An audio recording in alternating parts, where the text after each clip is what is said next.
The war involving Iran, the United States, and Israel is entering what analysts describe as a far more dangerous and unpredictable phase.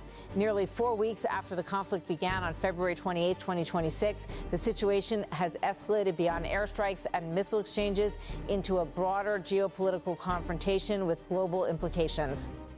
Recent developments suggest Washington is preparing to expand its military footprint in the region. Multiple reports confirm that the United States is considering deploying 3,000 to 4,000 troops from its elite 82nd Airborne Division, a rapid response force capable of mobilizing within hours. At the same time, the conflict has already triggered a wave of retaliatory strikes, regional instability, and disruptions to global energy markets. Iranian missile attacks have targeted Israel and U.S. bases across the Middle East, while Israeli and American forces continue coordinated strikes on Iranian infrastructure. Iran's Islamic Revolutionary Guard Corps has responded sharply to reports of a possible U.S. troop deployment. In a warning directed at Washington, Iranian officials signaled that any escalation would be met with force. An IRGC statement reportedly warned, "Do you remember Gerald Ford and Abraham Lincoln?" The remark appears to reference earlier tensions involving U.S. aircraft carriers deployed in the region, although there is no verified evidence that those carriers were forced to withdraw under direct Iranian pressure. The warning reflects a broader Iranian strategy of deterrence, emphasizing readiness to confront U.S. forces if ground operations are expanded. The 82nd Airborne Division, based in North Carolina, is one of the United States military's most rapid response units.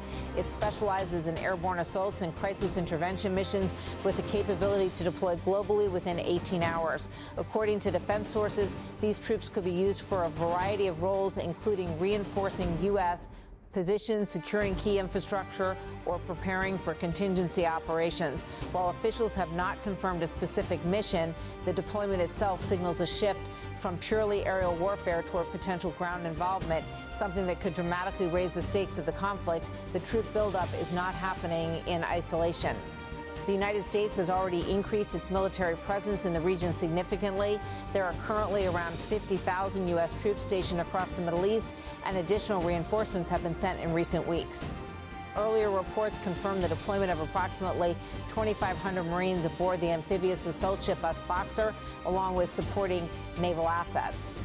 These forces provide the United States with both naval and amphibious capabilities, allowing for rapid deployment of troops, air support, and logistical operations across the region. Behind the troop movements lies a broader strategic objective: control of key maritime choke points. One of the most critical is the Strait of Hormuz, through which a significant portion of the world's oil supply passes. Iranian actions have already disrupted shipping in the area, with tanker traffic slowing dramatically and global oil prices rising sharply. U.S. military planners are reportedly considering operations to secure this route. Options under discussion include deploying troops near Iran's coastline or targeting strategic locations such as Kharg Island. Kharg Island is particularly significant, handling up to 90% of Iran's oil exports. Any attempt to seize or neutralize this location would represent a major escalation, potentially crippling Iran's economic capacity while risking a broader regional war. The war has already triggered severe disruptions in global energy markets. The Strait of Hormuz, one of the world's most critical oil transit routes, has effectively become a flashpoint. Shipping slowdowns and attacks on energy infrastructure have pushed oil prices sharply higher, with some estimates suggesting increases of up to 50%. The consequences extend far beyond the Middle East. Energy importing countries in Asia and Europe are facing rising costs, supply chain disruptions, and economic uncertainty. What began as a direct confrontation between Iran and U.S.-Israeli forces has rapidly expanded into a broader regional conflict. Iran has launched missile and drone strikes targeting multiple countries across the Gulf, including U.S. bases and allied infrastructure. At the same time, Iran-aligned groups across the region have become increasingly active.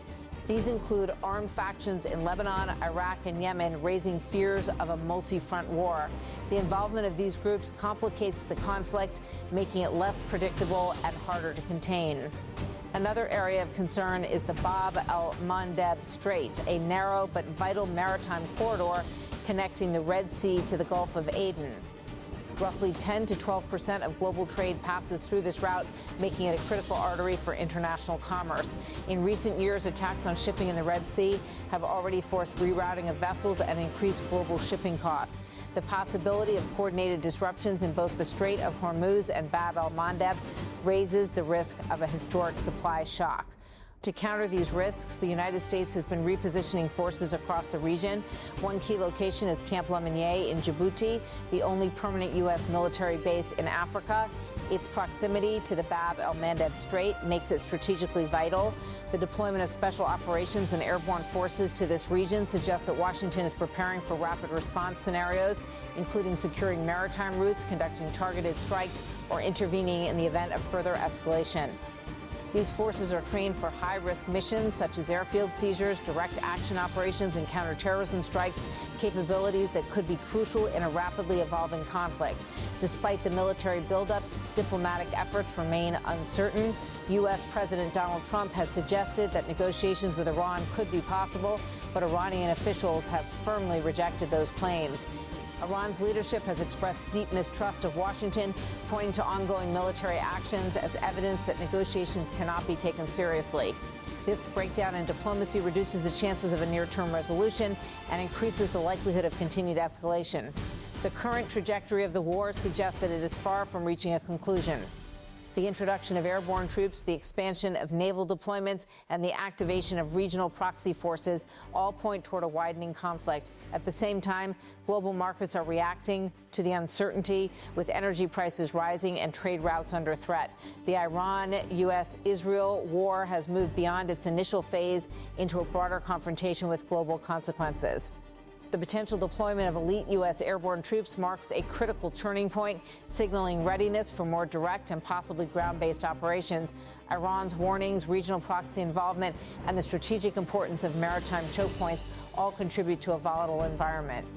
As the conflict continues to evolve, one reality is becoming increasingly clear. The risks are no longer confined to the Middle East. They are global and they are growing.